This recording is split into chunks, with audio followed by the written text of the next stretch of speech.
What's up, guys? Tyler Vaughn with Pathology Performance and Refined Physical Therapy and Performance. And it's been a little while since I've done a hitting video, but I wanted to go ahead and get back on the train and start going through some more analysis from some different guys that are popular right now in the league. And as with anything else, I think if you want to be good at something, then take a look at what the best guys in the game are doing and try to emulate parts of that. Obviously, everybody has a different start, and it's important to be comfortable, and everybody's going to have their own style. But there should be certain checkpoints that we all hit within the swing. And so I'm going to go through some of those today. So here's Fernando Tatis Jr. You see he does a very good job of getting separation in his load. I talked to a lot of young guys about making sure that you take your time in your load. And you'll see here he really does a good job of gathering in his back leg.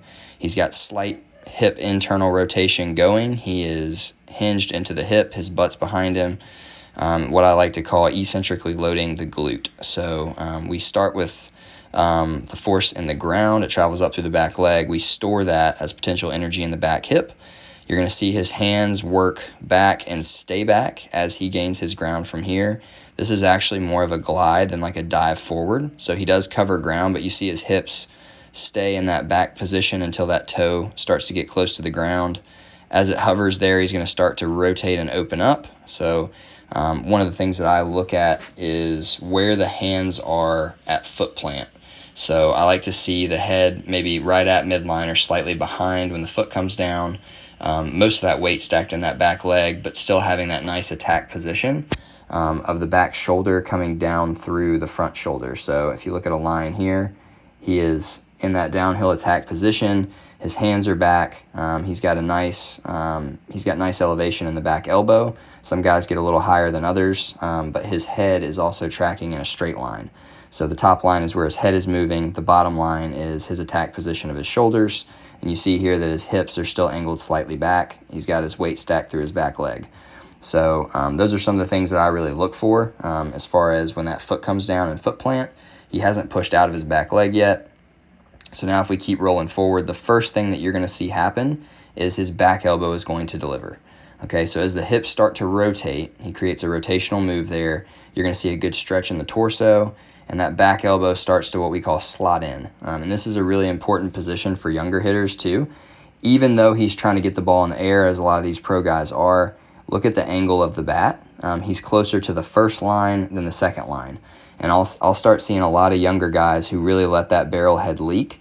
And so it starts to drop down early, and that elbow really travels down. And I would really like to see that as the back elbow starts to deliver, the barrel stays relatively tall, right? So he's creating his rotation. The back foot's still connected with the ground. He's rotating the hips. He's done a good job of keeping his hands back. I try to keep guys from arm barring, but he's got a slight bend in that elbow. So he's right on the edge of getting to that armbar position, but he's got a nice little crease in the elbow there, so he's doing well with that. And then we're going to roll on through. I'll clear those out. So now you're going to see this nice tight turn with the hips. He's created lag between his shoulders and his hips to create torque. His trunk transfers that force, and you'll start to see him really create rotation. The back foot's going to come off the ground, and that's from the rotational force of his hips. And the last thing to come through is the barrel head, okay? So this is a really important position too as far as hitting inside the baseball. You can kind of see this. You still have a little bit of a crease here in this top arm. The elbow's worked uphill. The head's still nice and flat. We got a nice bend in the back arm, and the barrel is behind the hands. That's a position of power for a hitter, and that's also a position of control. So he can stay on the baseball here. He's not going to be out front and rolling over. So this is really important for young hitters especially. So that's the position I really look for towards contact. So then now you're going to see him at the last instant turn that barrel head over and get his extension through the strike zone. Some pro guys are going to stay in the strike zone longer than others, but he does a good job of getting extended through the ball. And one thing that I see in most elite hitters, and he actually has some hyperextension in the knee because he's a pretty mobile guy, but that lead leg gets extended to allow the hip to clear the rest of the way. If you're getting fooled, if you're out front over the front knee a little bit, a lot of guys can still handle that. But when you're on time and you're hitting a fastball, this is what you should see. So a little lead leg stiffening, and then you've also got the head pretty much aligned through the back knee, right? You're going to get the back foot coming off the ground and then kind of softly landing again, but this is a really good extension position for him, and that's why he's able to create so much velocity through the ball.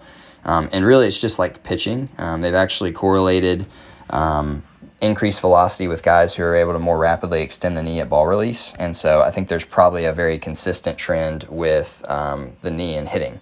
So that's Fernando Tatis. That's what he does really well. Fernando Tatis Jr.